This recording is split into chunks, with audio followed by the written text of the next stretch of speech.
Day 2 of Browns training camp in the book. First day of full pads. We're here with Browns beat reporter for WTAM, Andre Knott, our third amigo. And Dre, the keys today, the emphasis was on running the football and on 3rd and long. Yeah, running the football was a big thing, and I think that's a huge thing in this division. I think we all know what goes on in this division and how the game is played.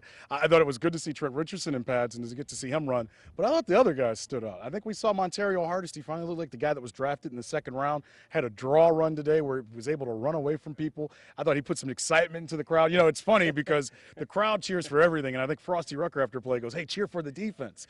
And then, like 3 plays later, you really just saw Hardesty have a burst. You know, and Mike, and we go through all the times that we've watched Montario. He was a little bit bigger a couple of years ago. He was in a knee brace basically last year at this time. I think he can tell. It's his 3rd year, and they picked the running back in the 1st round this year with the 3rd overall pick. It looks like the light bulbs have gone off. But also Jackson looks really quick. When you look at Brandon Jackson, he hits the holes very quick. And then Chris Ogbonnaya is still Chris Ogbonnaya. And I think the one thing that we can look at, and I know in talking to Tom Heckert yesterday and just being around it, he goes, look, I'm going to have to cut some good players this year. And I think the first position we can look at, Mike, the running back position is going to a good player. And you're not whammying anyone, but, you know, and no one injuries have happened yet. But Montario Hardesty is going to make this a difficult decision because we've talked about in the past. Ogbonnaya has already established himself as a guy that can do the dirty work, the 3rd down running stuff. But Trent Richardson is going to be the truth. But I think Montario Hardesty opened a lot of eyes today, not just us in the media, but I think the coaching staff. They really put the emphasis on, let's see what he has. And today, he looked like a 2nd-round draft pick. Yeah, one of the questions that was asked to Coach Shermer was, could you keep 4 running backs? He kind of hesitated, going, well, you know, then I'd have to let go of somebody else. But I think one of the things you notice being out here with the emphasis on the run is the physicality in which they ran the football. And we haven't seen all 4 of those guys felt that urgency out there today to handle the ball. That's a great point. And I think if we're going to talk about the running game and how physical they were, it starts up front. And we know that. And I think having Alex Mack, I think having all those guys back, you know, they had Hicks starting at right tackle today. They're kind of pushing Mitchell Schwartz to get into that lineup, which I think is a great thing. But you're right. They're going to be physical. And I think in this division, and we can get to the 3rd and long stuff, but you don't have to worry about 3rd and long nearly as much. If you can get 4 yards on 1st down, you can get a chunk on 2nd down, suddenly the game becomes easier for Brandon Weeden because I'll be honest, the first couple of days now, I'm not going to say he's struggled, but he's looked like a rookie at times, Mike. He's looked like a guy that a lot of things are going fast. Now, Brandon, I'm not going to say anything too bad.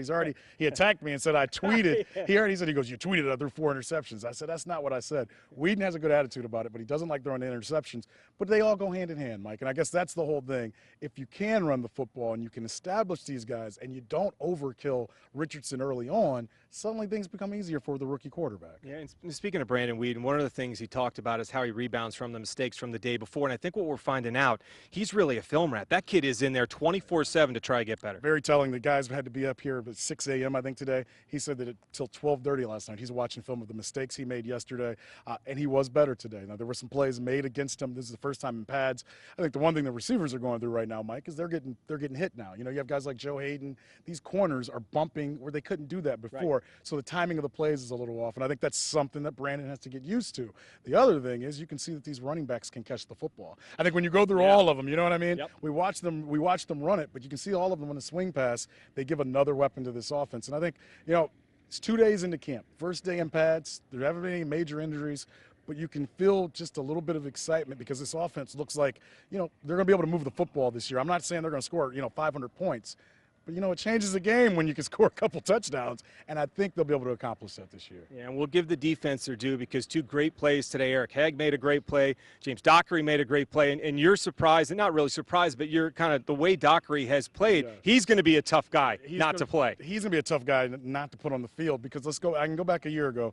I don't think any of us knew who James Dockery was. He's a kid that was out of Oregon State. He was, you know, a signed guy. He didn't get drafted. The thing about him is he's rangy, Mike. You know, he's about 6'1". They thought last year a little bit about playing him at safety. As a matter of fact, he started a game, the final preseason game last year at safety, but he's a cornerback. And with the league going the way that it is, we see Josh Gordon out here. He's 6'4". He's, you know, 230. I mean, he's a big boy. Well, if you can find a corner that you can play that can size-wise look some of these bigger receivers in the eye, you have something special. And Dockery today made a couple plays. I know he went to Hawaii over the time that the team was away. Worked out with a bunch of, he just told me, he goes, I worked out with a bunch of Samoans. He goes, they got me strong, they got me fast. He goes, I ran in the beach every day, and it showed up today out in the football field. The other guy, Eric Hagg, I think, made the play of the day so far in camp. Was trailing on a play, comes out of nowhere and catches the ball. I think his intelligence has put him. I know you and I, we've talked the last couple Sundays, about Usama Young. And, we all love Usama Young and what he did in New Orleans. But you can see now why they've put Hagg out there with the #1 group. He brings a little bit more versatility. And I think his intelligence helps tremendously. He's a very intelligent guy, but he's an athlete. And he made some athletic plays today. He's bigger than I think what most people think. Another place where they may be deeper, I think when Mike Adams signed away and went to Denver, a lot of people said, what are the Browns doing? Well, they had a lot of respect in what Eric Hagg could do. And so far, he's worked out really well. And you knew they liked him last year. Remember, as a rookie, he ended up hurting his knee. He had surgery, and they didn't put him on the injured reserve list. And we all kind of said, you're going to keep a rookie 7th-round pick? Yeah.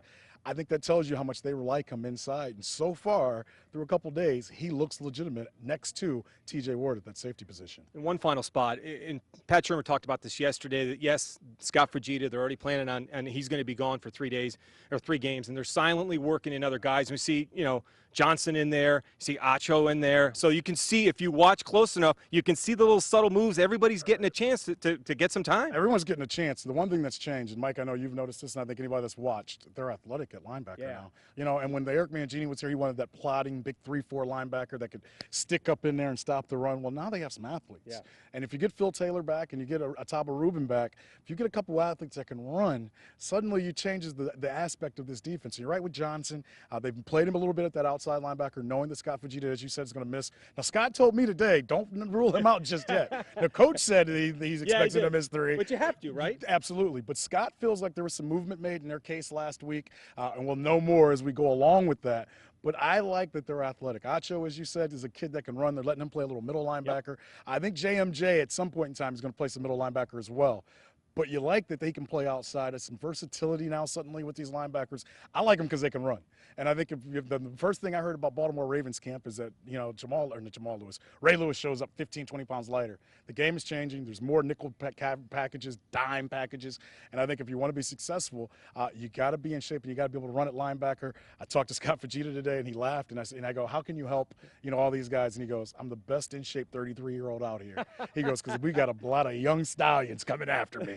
So that kind of tells you when the 33-year-old's going, I'm in great shape, I think it made all these other guys realize they need to be in great shape as well. Well, so far so good. No injuries today. That's been the big key. They're back at full pads again tomorrow. And one of the things you notice, quick. The pace is exceptional, and you can see Coach Shurmur loves it. Yeah, the tempo has changed, and I think Coach Shurmur said it yesterday, and I think he's going to continue saying it. He knows his guys. He knows how to get these guys out here and get them prepared. I think the thing that we really watch this for week as we go forward is the evolution of Brandon Weeden. I think, obviously, the quarterback position, but I think with pads on, and as I said, bumping receivers, he's had some moments where he's held the ball a little bit longer. Now, I know they worked on 3rd and long today, so he forced a couple things, but I think that's going to be the fun thing to watch this week. They'll be in pads, as you said, again tomorrow morning. They'll pad up again later on in the week, but I think that's going to be the evaluation to really look at is how does Brandon Weeden continue to evolve as this offense is being built around him. Our third amigo, and of course WTAM Browns beat reporter Andre Knott. We're here all through training camp, and we'll continue to give you daily updates, and we're through 2, and everybody's standing, which is a good sign as they roll into day number 3 tomorrow. That'll do it from Berea.